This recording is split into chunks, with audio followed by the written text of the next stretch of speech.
사랑과 은혜가 풍성하신 거룩하신 하나님 아버지, 성령 강림의 역사가 120명의 마가 요한의 다락방에 모인 성도들에게 임한 것처럼 오늘 이 시대, 오늘 이 자리에 임하게 하심으로 우리가 성령의 권능을 받고 온 세상 끝까지 주의 복음을 증거할 수 있는 증인의 삶을 결단하고 하나님의 영광을 이뤄갈 수 있는 아름다운 신앙의 결단을 이룰 수 있는 복된 예배가 되게 하옵소서. 이 시간 성령께서 우리의 마음을 주관해 주시기를 간절히 소망하오며 거룩하신 예수님의 이름으로 기도 올리옵나이다. 아멘. 할렐루야. 아멘. 마가 요한의 다락방에 임했던 성령의 놀라우신 역사와 은혜가 오늘 이 시간 예배하는 우리 모든 성도님들에게 충만하게 임할 수 있기를 주님의 이름으로 축복합니다. 아멘. 사도행전의 기록을 했던 누가라고 하는 사람은 오늘 본 서신을 기록하면서 성령의 역사의 섭리를 아주 매우 강조했던 모습을 보게 됩니다. 때문에 오늘 이 사도행전의 말씀을 우리는 다른 말로 성령행전이다라고 하는 별명을 가지게 됩니다. 이런 성령의 역사는 초대교회를 탄생시키고 복음을 확장시킬 수 있는 원동력이 됐던 사건을 우리는 알 수가 있습니다.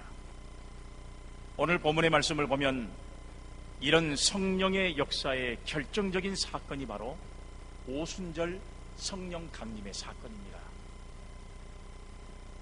우리가 여러분 말씀을 보면서 생각할 수 있는 것은 오순절이라고 하는 절기가 성경에 기록되어 있는데, 이 오순절이라고 하는 이 절기는 이스라엘 민족의 출애굽을 상징하는 유월절을 지키고 난 이후에 바로 첫 이 안식일 다음 날로부터 50일째가 되는 날 지키는 절기가 오순절입니다. 그러면 이때는 이스라엘 민족들은 무엇을 위해서 이 땅에 여러분 이제 오순절을 지켰냐 그러면 곡식을 파종하고 그리고 곡식을 거둬들인 첫 수확의 날이 바로 우리가 잘 아는 오순절이라고 하는 절기인 것을 알 수가 있습니다. 그래서 여러분 이제 이 오순절은 이스라엘 백성들에게는 가나안 땅에서의 새로운 삶을 의미한다고 볼 수 있어요. 그렇기 때문에 이 오순절과 성령 강림은 성령을 통해서 새로운 삶을 시작하게 된다는 이런 사실을 예표하고 있는 사건이 바로 오순절 성령 강림의 사건인 것을 알 수가 있습니다. 그래서 오늘 이 본문의 말씀을 보면 성령은 하늘로부터 급하고 강한 바람 같은 소리가 나고 불의 혀같이 갈라지는 것이 나타나는 이적적인 현상을 동반하고 모여있던 12사도를 비롯해서 거기에 함께한 120명의 성도들이 이런 성령의 역사를 기적적으로 체험한 사건이 바로 마가 요한의 다락방에 임했던 성령 강림의 역사적인 날입니다. 바로 그 날을 기념하면서 지금 이 시간까지 지키고 있는 것이 바로 성령 강림 주일이다, 이렇게 우리는 볼 수가 있습니다.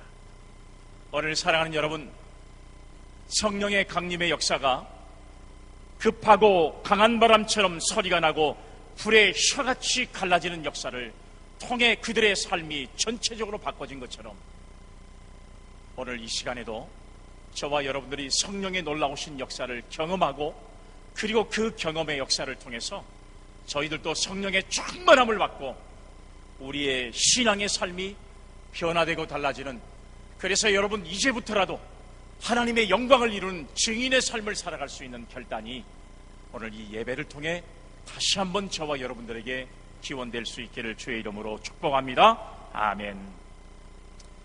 실제로 예수님께서 십자가에 죽으신 사건에 대해서 제자들은 왜 예수님이 죽어야 했는지를 깨닫지를 못했습니다.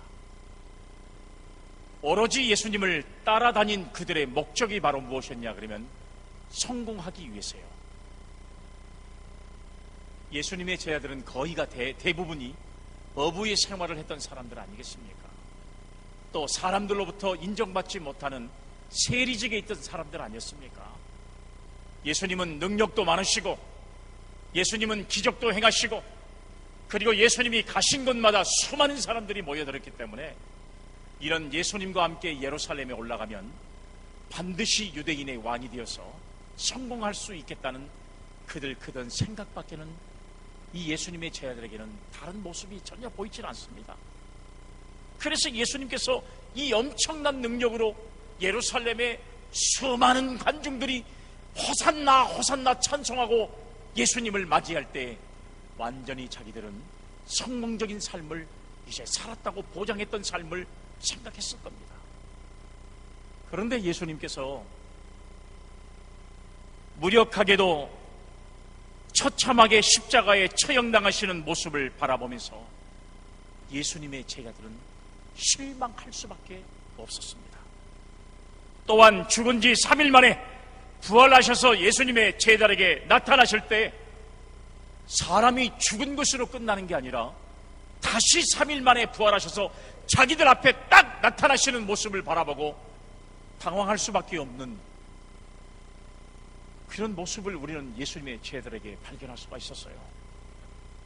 뿐만 아니라 6월절 이후에 오순절까지 50일은 제자들에게 너무나도 긴 그런 날이 아닐 수 없었다고 하는 사실입니다. 그래서 여러분, 예수님이 왜 죽으셔야 됐고, 그리고 예수님이 왜 그렇게 무력한 삶을 살아야 되겠고, 그리고 그렇게 죽었던 예수님이 다시 왜 부활하셔서 우리들 앞에 나타나야 되셨고, 그 의미를 전혀 알지를 못했습니다. 그런데 6월절 오순절 날에 성령께서 제자들에게 임하심으로 모든 의혹이 사라지고 그들의 마음속에는 청량한 하늘 같은 예수님의 계시가 임했던 사실들을 우리가 볼 수가 있습니다. 오늘 본문의 말씀 4절을 보면 그들이 다 성령의 충만함을 받고 성령이 말하게 하심을 따라 다른 언어들로 말하기를 시작하느니라, 이렇게 말씀하고 있어요. 그들이 다 성령의 충만함을 받을 때에 오늘 여러분, 그들은 그들의 생각과 사상과 삶이 달라지는 이런 엄청난 경험을 그들이 가지게 된 것을 우리는 이 본문의 말씀을 통해서 발견할 수가 있습니다. 그러면 오늘 우리는 이 본문의 말씀을 통해서 성령을 받고 체험한 성도들은 과연 무엇이 새로워지기를 시작했을까요? 오늘 여러분, 저와 여러분들도 초대교회 성도들이, 아니 예수님의 제자들이 달라지게 된 것처럼 부활하신 예수님을 만났던 그들이 변화되지 못했지만 성령이 그들 속에 임함으로 말미암아 그들의 삶이 달라지게 된 것처럼 오늘 이 시간 예배하는 저와 여러분들도 성령의 충만함을 받고 예수님의 제자들과 120명의 성도들이 달라진 것처럼 오늘 우리들도 변화되는 그런 깊은 신앙과 믿음이 오늘 저와 여러분들에게 함께 할 수 있기를 바랍니다. 그러면 오늘 이 말씀을 통해서 우리가 묵상할 수 있는 첫 번째 말씀은 뭐냐 그러면 그들은 십자가의 고난을 밝히 깨달았습니다. 십자가의 고난이 왜 우리에게 임했는가를 깊이 깨달았다는 사실이에요. 성령이 임한 후에 제자들에게 다가온 제일 큰 변화는 예수님의 십자가의 고난에 대한 올바른 깨달음이었습니다. 성령을 받은 제자들은 비로소 예수님의 죽으심이 무의미한 것이 아니라는 것을 확실하게 알게 된 것입니다. 예수님의 죽으심은 영원전부터 계획된 것이고 하나님의 계획의 위대한 성취가 된다는 사실을 그들이 확실히 성령을 체험하고 난 이후에 깨달았습니다. 그리고 예수 그리스도의 죽으심과 부활하심을 통해서 우리들을 구원하시고자 하는 하나님의 계획이 이루어졌다는 사실을 그들은 깊이 깨닫게 되었습니다. 성령을 체험하기 전에는 알지 못했던 것을 성령이 그들에게 임하게 되니까 깨달을 수가 있었다는 사실이에요. 로마서 8장 1절로 2절의 말씀에 보면 그러므로 이제 그리스도 예수 안에 있는 자에게는 결코 정죄함이 없나니 이는 그리스도 예수 안에 있는 생명의 성령의 법이 죄와 사망의 법에서 너를 해방하였습니다. 아멘. 오늘 여러분 이 본문의 말씀에 이렇게 이야기하고 있잖아요. 예수 그리스도의 십자가는 우리들을 죄악의 세력에서 해방시키시는 위대한 능력이 된다는 사실을 우리 성경이 증언하고 있다는 사실입니다. 그리고 데살로니가 후서 2장 13절의 말씀에 보면 주께서 사랑하시는 형제들아, 우리가 항상 너희에 관하여 마땅히 하나님께 감사할 것은 하나님이 처음부터 너희를 택하사 성령이 거룩하게 하심과 진리를 믿음으로 구원을 받게 하심이니라, 이렇게 말씀하고 있는데요. 거룩하고 그리고 하나님께서는 예수 그리스도를 통해서 우리를 거룩하게 만들어 주셨다는 사실을 성경도 증언하고 있는 모습을 보게 된다는 사실입니다. 세속의 더러움과 귀신을 다 쫓아내시고 성령으로 채우셔서 우리들을 하나님의 백성으로 만들어 주신 바로 여러분 그 사건이 예수님의 십자가의 고난이었구나. 비로소 성령을 체험한 성도들이, 아니 제자들이 예수님의 고난에 대해서 깊이 깨달을 수 있는 기회가 됐다는 사실을 알 수가 있습니다. 또한 여러분 이뿐 아니에요. 마음의 슬픔과 육체의 질병에서 건지기 위해서 하나님께서는 그리스도를 십자가에 못 박았다는 사실도 깨닫게 되었습니다. 말씀 볼까요? 사도행전 10장 38절. 하나님이 나사렛 예수에게 성령과 능력을 기름 붓듯 하셨을 때 그가 두루 다니시며 선한 일을 행하시고 마귀에게 눌린 사람을 고치셨으니 이는 하나님이 함께 하셨습니다. 사랑하는 여러분, 우리들을 덮고 있는 저주에서 해방시키시고 하나님의 따뜻한 축복의 햇빛을 비추게 하기 위해서 예수님이 십자가에서 고난받으셨다는 사실을 그들은 그때서야 비로소 깨닫게 되었다는 사실을 성경이 증언하고 있다는 사실입니다. 갈라디아서 3장 13절로 14절에 그리스도께서 우리를 위하여 저주를 받은 바 되사 율법의 저주에서 우리를 속량하셨으니 기록된 바 나무에 달린 자마다 저주 아래 있는 자라 하였습니다. 이는 그리스도 예수 안에서 아브라함의 복이 이방인에게 미치게 하고 또 우리로 하여금 믿음으로 말미암아 성령의 약속을 받게 하려 함이라. 할렐루야. 아멘. 예수 그리스도의 죽으심과 부활하심은 우리들을 지옥에서 건지시는 하나님의 사랑의 손길인 줄로 믿으시기를 바랍니다. 아멘. 뿐만 아니라 골로새서 1장 13절 말씀에 그가 우리를 흑암의 권세에서 건져내사 그의 사랑의 아들의 나라로 옮기셨으니 라는 말씀이 기록됐습니다. 예수님의 제자들은 성령이 임함으로 인하여 진리를 깨닫고 혼돈과 당혹과 좌절과 공포와 절망에서 놓여 남을 받게 되는 결정적인 사건의 역사를 경험한 것이 바로 성령 강림의 역사였습니다. 예수님이 왜 고난받으시고 예수님이 그렇게 무력하게 십자가에서 죽을 수밖에 없었을까? 의구심이 많았던 제자들은 이런 성령의 역사와 뜨거움의 체험을 경험한 이후에 예수님의 십자가의 죽음이 나를 새롭게 구원하시려고 하는 바로 그런 은혜였음을 깨닫게 되고 그들은 뜨거운 은혜 가운데 성령의 충만함을 가지고 그리스도의 증인의 삶을 살아가는 삶을 살게 된 줄로 믿습니다. 아멘. 오늘 이 시간 성령 강림주의를 맞이해서 제자들처럼 성령의 은혜를 체험받고 저와 여러분들도 예수 십자가의 고난이 나를 위한 고난이었음을 깊이 깨달을 수 있는 우리 믿음의 성도들이 다 되시기를 주의 이름으로 축복합니다. 아멘. 두 번째 그들이 깨달은 것은 뭐였냐 그러면 예수님과의 새로운 관계를 체험하게 됐습니다. 예수님과의 관계가 체험됐습니다. 성령이 오심으로 제자들은 예수님과의 새로운 관계를 체험하게 됐습니다. 이전에는 예수님과의 관계가 육적인 관계였어요. 그러니까 예수님께서 세상 사람들이 나를 누구라고 하느냐 했을 때 어떤 사람은 엘리야라고 합니다. 나도 똑같습니다. 선생님은 예레미야와 같습니다. 나도 그렇게 생각합니다. 선생님은 구약의 선지자 중에 한 사람이라고 생각합니다. 나도 그렇게 생각합니다. 아마 세상 사람들이 바라봤던 육적인 모습에서 그렇게 이야기를 했을 겁니다. 그러나 여러분, 결정적으로 베드로는 주는 그리스도시요 살아계신 하나님의 아들이라고 고백을 했어요. 그러나 그렇게 고백만 했을 뿐 생각은 똑같습니다. 관계가 똑같아요. 오로지 그들은 출세하는 것밖에는 머릿속에 다른 걸 두지 않았으니까요.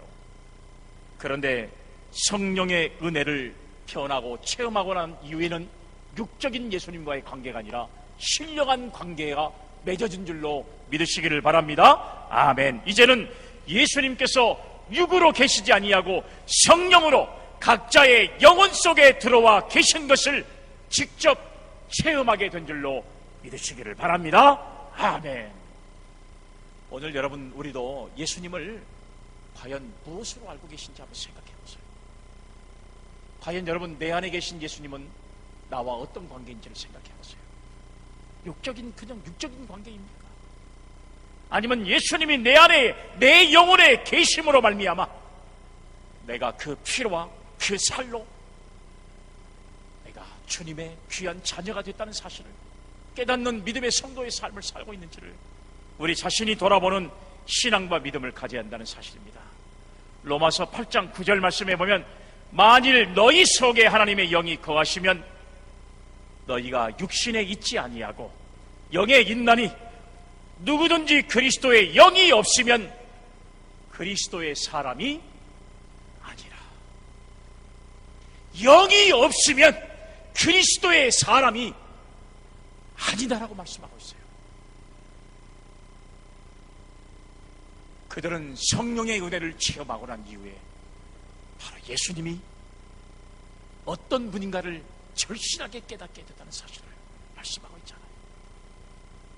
그러므로 예수님을 구주로 모시면 그분은 성령으로 우리 속에 들어와 계신 것입니다.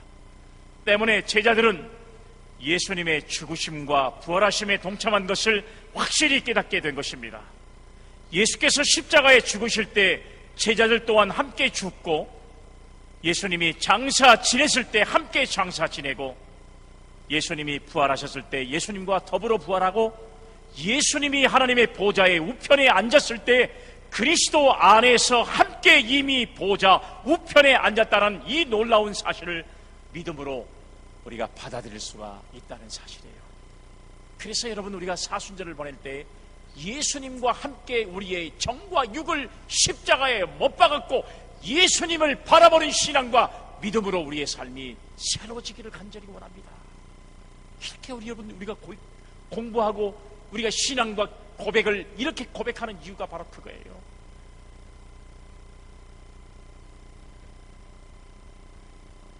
내 정과 육을 십자가에 못 박지 않으면 우리는 그리스도의 능력과 은혜로 다시 부활하시고 그리고 승천하시는 예수님의 능력을 우리는 받아들일 수 없다는 사실을 우리는 알 수가 있다는 사실이에요.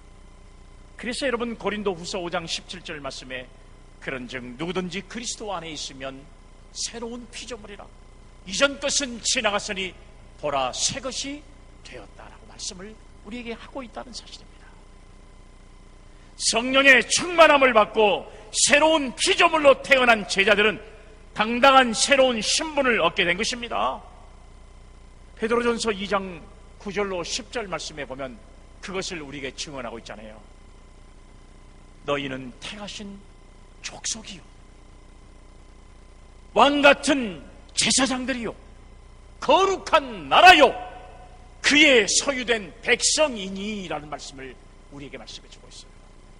성령의 은혜를 체험하지 않고는 오늘 여러분, 우리의 신분이 새로워질 수가 없다는 것입니다.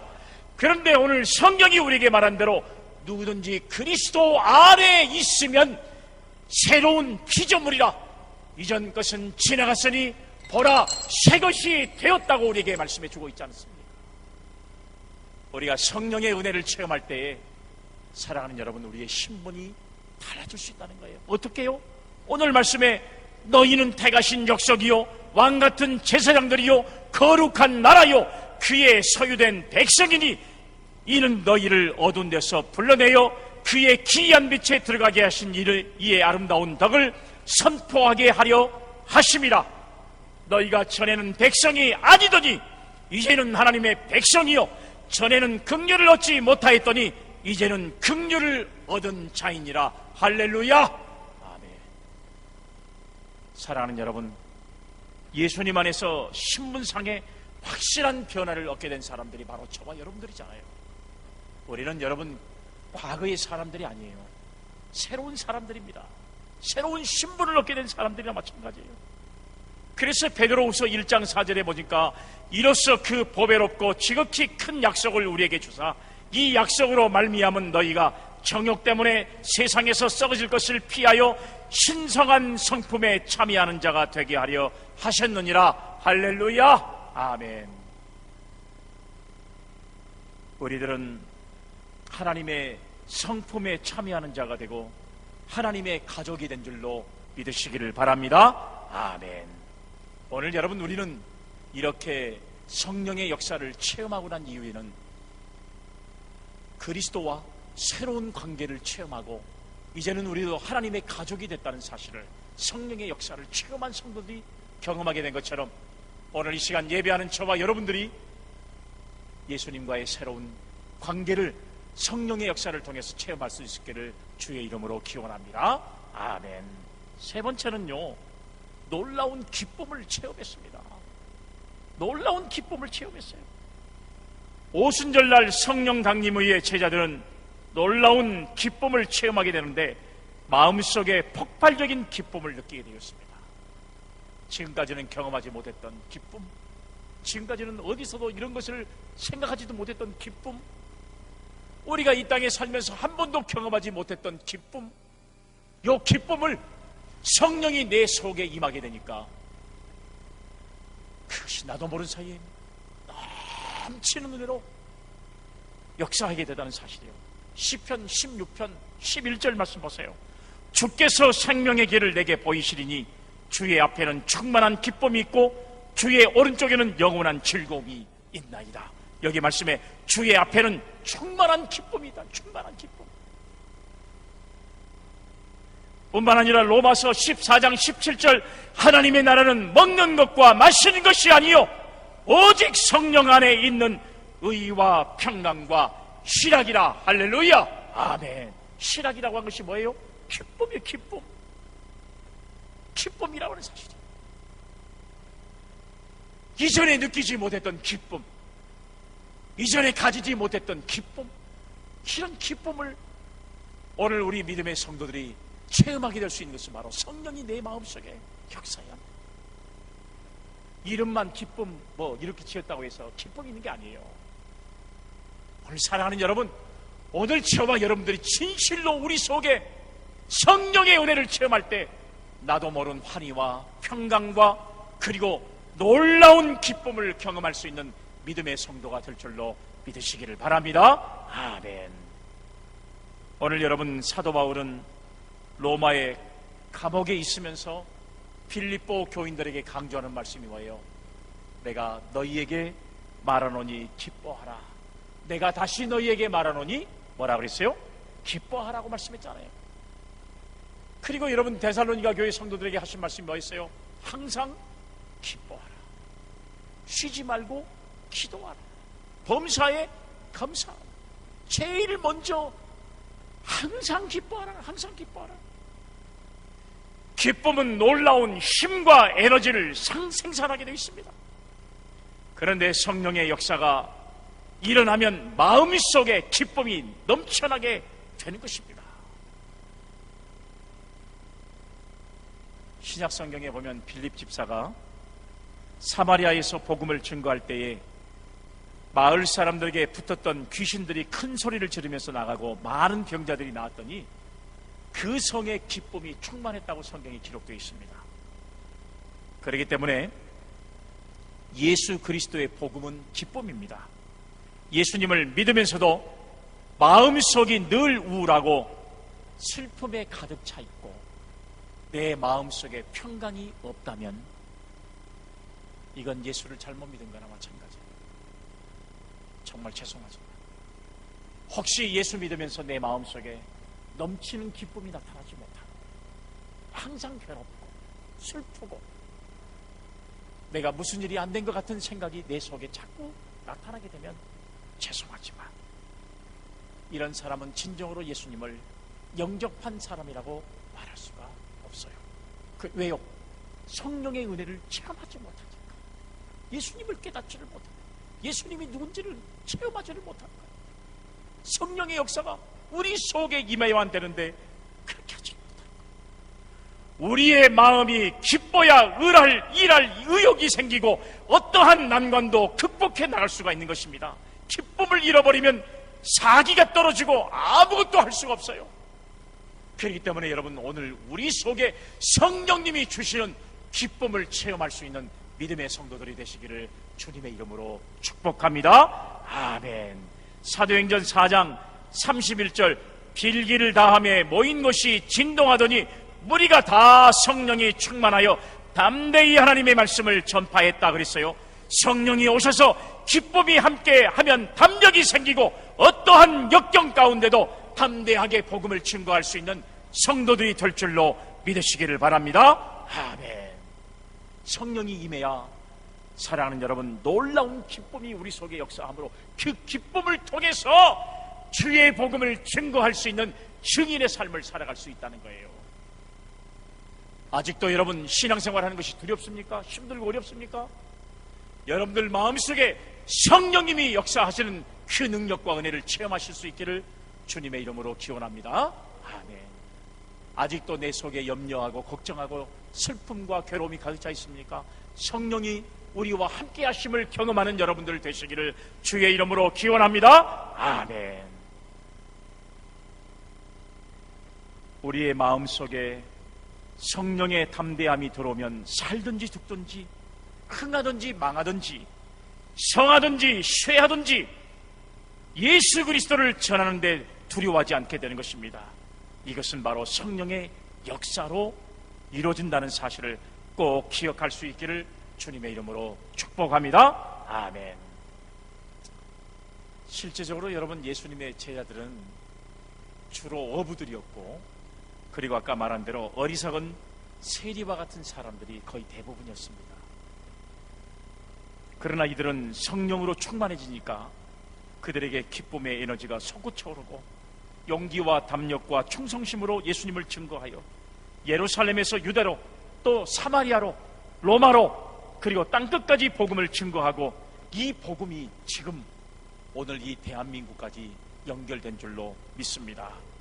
여러분, 이 모든 것이 성령의 놀라우신 역사인 줄로 믿고, 성령의 놀라우신 역사가 우리 속에 임하니까 놀라운 기쁨으로 말미암아 그들은 담대하게 생명을 집어던지면서까지도 주의 복음을 증거하며 전 세계가 주의 복음을 받을 수 있는 세상이 되어진 것처럼, 오늘 저와 여러분들에게도 오늘 여러분 성령의 은혜로 놀라운 기쁨을 경험하는 믿음의 성도들이 다 되시기를 주님의 이름으로 축복합니다. 아멘.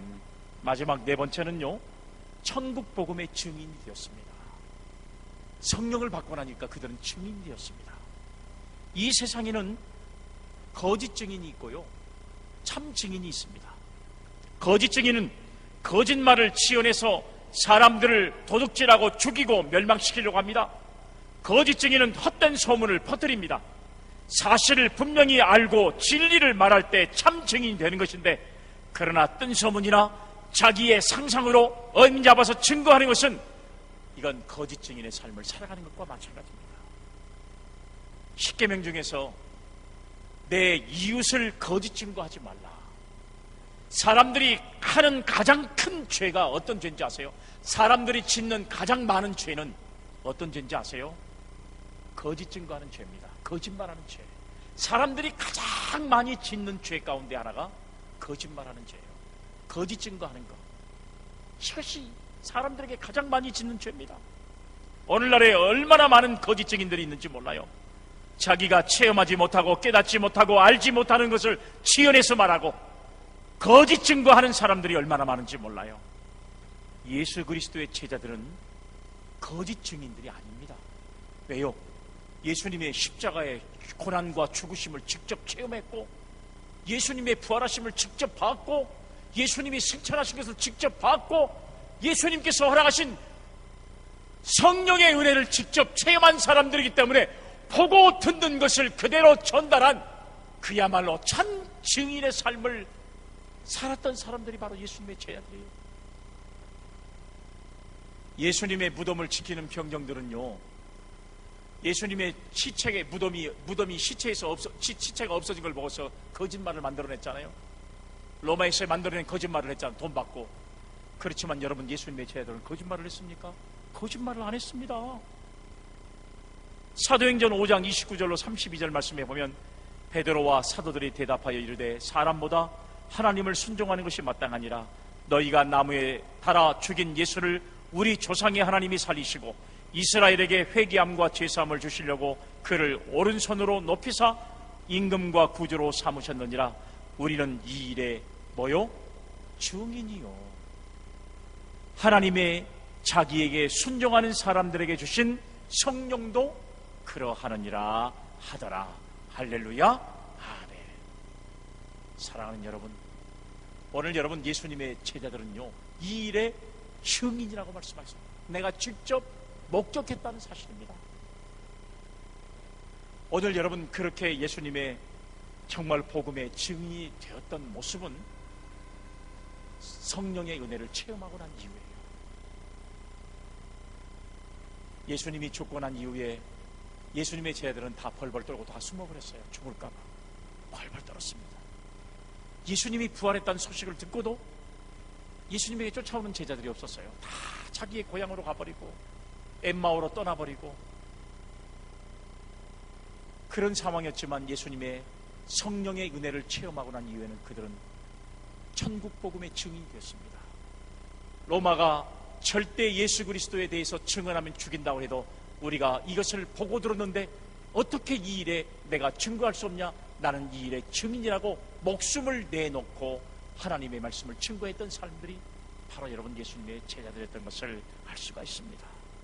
오늘 이 시간 우리들이 예수님의 참 증인이 되려면 사도들처럼 성령을 받아야만 되는 것입니다. 성령이 오시면 그리스도께서 참 하나님 되심과 우리 구주 되심을 확신하게 되고 자기가 확신한 바를 사람들에게 전하는 참 증인이 될 줄로 믿으시기를 바랍니다. 아멘. 성령의 충만함을 받았던 베드로는 안전뱅이를 일으키고 8년 된 중풍병자를 앓았던 애니야를 고치고 죽었던 도르가를 살려내는 놀라운 역사를 일으키게 된 것도 성령의 역사를 체험하고 난 이유인 줄로 믿으시기를 바랍니다. 아멘. 전도에 열정이 없던 사람도 성령의 은혜를 받고 나면요, 입이 터지는 겁니다. 왜 우리가 주의 복음을 증거하지 못해요? 성령의 은혜를 하죠. 아이고 목사님, 저는 50년을 아니요, 소용없어요. 죄송하지만 그렇게 예수 믿어갖고는 안 돼요. 한번 여러분 예수를 믿더라도 성령의 은혜를 체험하고 성령의 이끌리심을 따라, 성령이 우리에게 주관한 대로 성령의 인도하심을 따라 성령의 9가지 열매를 맺으면서 믿음으로 살아가는 결단과 각오로 새로워지지 못하면 10년, 20년, 30년, 40년, 50년 신앙생활이 이거 여러분 헛것 아니겠어요? 오늘 이 시간 우리가 새롭게 맞이하는 성령 강림의 역사를 통해서 오늘 저와 여러분들이 성령의 놀라우신 역사와 은혜를 누렸던 12명의 사도들과 120명의 성도들이 하나님의 영광을 이뤘던 것처럼 오늘 이 시간 예배하는 저와 여러분들이 초대교회의 성도들에게 임했던 성령의 그 놀라운 역사로 말미암아 저와 여러분들이 변화되어서 주님 다시 오실 때까지 우리는 이 복된 증인의 삶을 믿음으로 살아가면서 하나님의 영광을 이뤄갈 수 있는 성도들의 삶이 되기를 간절히 주님의 이름으로 축복합니다. 아멘. 거룩하신 하나님 아버지, 우리에게 성령이 임하심으로 우리가 증인 되어서 주의 복음을 주님 다시 오실 때까지 증거할 수 있는 아름다운 증인의 삶을 살아가는 결단과 각오가 우리에게 임하게 하심으로 우리 속에 가득 채워져 있는 죄악과 우리 속에 가득 채워져 있는 나의 욕심을 성령으로 밀어내게 하심으로 성령 충만함의 역사를 통해 하나님의 영광을 이뤄갈 수 있는 저희들 다 되게 하옵소서. 거룩하신 예수님의 이름으로 기도 올리옵나이다. 아멘.